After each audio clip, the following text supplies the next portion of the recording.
咧，就我都教過阿 Christy 點樣爬呢個粉底嘅。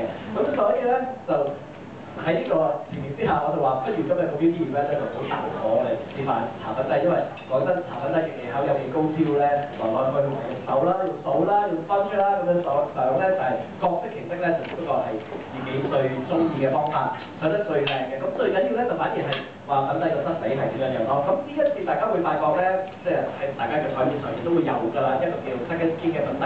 咁我自己又講少少 comment 先啦。咁關於呢個粉底咧，其實我自己就比較係覺得同 Miracle Touch 咧，之前 Miracle Touch 大家都應該有試過啦，就係一個水溶性膏狀嘅粉底啦。咁嗰個粉底咧就係一個好透膜啦，同埋係可以能夠令到大家係冇乜負擔嘅咁嘅感覺，就可以做一個夏天。咁但係冬天啦，當然即係啲天氣又開始涼涼地啦，又開始乾燥嘅程度係比較高一啲嘅時候咧，咁所以咧換言之，即係話即係大家都知㗎啦，喺呢個時候就需要一啲保濕係多少少嘅嘢啦。咁除咗底妝之外咧，我哋嘅粉底亦都需要同時加一個保濕嘅效果喺度。咁但係我往往就發覺有啲粉底咧喺近呢幾年咧，大家成日掛住薄需要一種好自然地、好零負擔嘅感覺，但係咧就反而有好多時我哋欠缺咗一樣嘢，就係適當嘅遮瑕膏。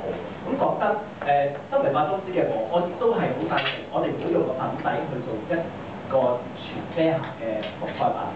咁個原因係因為咁樣咧，就會令到我哋個妝好厚。因為大家都知舊一代嘅粉底咧，一滋潤性嘅時候咧，就會有好多時咧就會係好厚質地嘅。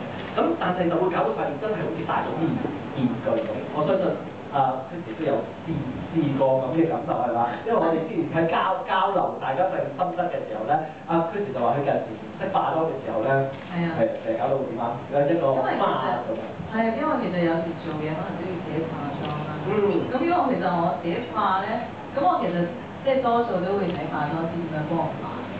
係啦，咁如果由我自己化咧，就係唔知點解永遠咧都化到塊面咧白色嘅。唔知點解出到街都仲係白色嘅，永遠都調唔到白。呢個咧係因為個粉底太厚嘅問題啦，就我哋之前討論咗過啦。咁所以其實我就覺得咧，大家追求自然美嘅透膜之餘咧，其實都需要一定嘅遮瑕度喺度咯。咁所以呢個 Second Skin 嘅粉底咧，我就覺得好符合到呢個要求。佢係薄得嚟，但係真係個 coverage 係有喺度，但係你又唔會覺得好似係即係我戴個 mask，好啦，我覺得太重其實。我需要你做翻我睇咯喎，其實係嘛？應該學咗一兩堂之後，我相信你依家對於呢個粉底嘅掌握都好熟悉嘅啦，應該係嘛？同埋今日大讚下 Christy 先啦，零 makeup。可以上台見大家，其實咧我之前都有啲擔心，我話：喂，我想咁樣樣喎，得唔得㗎？你喺台嗰度即刻搽個粉底俾大家睇喎。咁佢就話：咁係搽定咗，然後要做個樣俾大家睇嘅。我唔係嘅，要乜都冇嘅，你上台俾大家睇。咁我覺得首先記得鼓掌下先呢樣嘢。我覺得唔係好多artist都做得到呢樣嘢。多謝你。OK， 好，咁你示範翻俾我睇嘅喎，有咩喎？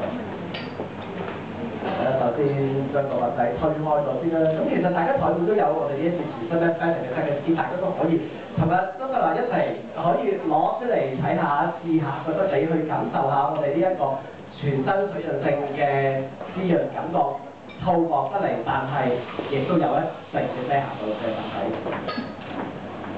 係我應該戴個鏡。係佢手嘅。係少咗一樣嘢係咪？但係點解件事係好多對眼，但係就好多塊鏡咧？